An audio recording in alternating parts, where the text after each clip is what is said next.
Улсын хурлын дарга эрхэм гишүүдээ. Монгол Улсын засгийн газраас 2025 оны 1-р сарын 9-ний өдөр улсын хурлд өргөн мэдүүлсэн малын эндэрч усан даатгалын тухай хуульд нэмэлт өөрчлөлт оруулах тухай болон хамт өргөн мэдүүлсэн машины тухай хуульд нэмэлт оруулах тухай хуулийн төслийн хэлэлцэх хэсэг хэлэлцүүлгийг улсын хурлын чуулганы 2025 оны 1-р сарын 19-ний өдрийн нэгдсэн хуралдаанаар явуулж анхны хэлэлцүүлэгт бэлтгүүлэхээр байгаль орчин хүн сүдэн аж ахуйн байнгын хороонд шилжүүлсэн. Хуулийн төслүүдийг байнгын хорооны болон чуулганы нэгдсэн хуралдаанаар хэлэлцүүлэх бэлтгэл хангах үүрэг бүхий ажлын хэсгийг тус байнгын хорооны 2025 оны 6 тоод тогтоолоор байгуулж ажлын хэсгийн ахлагчаар улсын хурлын гишүүн Ц. Өдрбат, бүрэлдэхүүнд нь улсын хурлын гишүүн Ж. Батчаргал, С. Ганбаатар, Эрс Хэд Дорж, О. Утганбаяр нарын гишүүд ажилласан болно. Байгаль орчин хүн сүдэн аж ахуйн байнгын хорооны 2025 оны 11-р сарын 25-ны өдрийн хуралдаанаараа дээрх хуулийн төслүүдийн анхны хэлэлцүүлгийг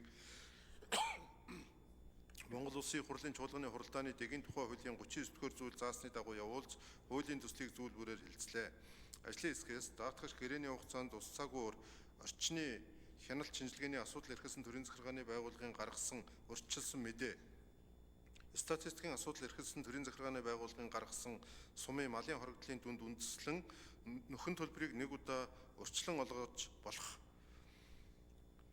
Даатгалын тохиолдлыг тодорхойлох, эрсдлийг хуваарлах зорилгоор сум бүрээр тогтоосон 1-р босго үзүүлэлтийг 5%, 2-р босго үзүүлэлтийг 30% байхаар тогтоож, засгийн газар босго үзүүлэлтийг шинжилсэн тогтоохдоо 1-р босго үзүүлэлтийг 1%-аар, 2-р босго үзүүлэлтийг 5 хүртэл хувиар нэмэгдүүлж эсвэл бууруул тогтоож болох. Машины тухай хуульд нэмэлт өөрчлөлт оруулах тухай хуулийн төслийг хууль санаачлагчид нь буцаах зэрэг зарчмын зөрүүтэй санал гаргасныг хуралдаанд оролцсон гишүүдийн олонх дэмжсэн болно. Байнгын хорооны хуралдаанаар олонхын дэмжлэг авсан зарчмын зөрүүтэй саналын томьёолол болон анх хэлэлцүүлэг явуулсан талаарх байнгын хорооны санал дүгнэлтийг та бүхэнд хүргүүлсэн. Улсын хурлын эрхэм гишүүдээ, малын эндэрч усан даатгалын тухай хуульд нэмэлт өөрчлөлт оруулах тухай болон хамт өргөн мэдүүлсэн машины тухай хуульд нэмэлт оруулах тухай хуулийн төслийн анхны хэлэлцүүлгийг явуулсан талаарх байгаль орчин хүн сүдэн аж ахуйн байнгын хорооны санал дүгнэлт зарчмын зөрүүтэй саналын томьёоллыг хэлэлцэн шийдвэрлэж өгөхийг та бүхнээс хүсье. Анхаарал тавьсанд баярлалаа.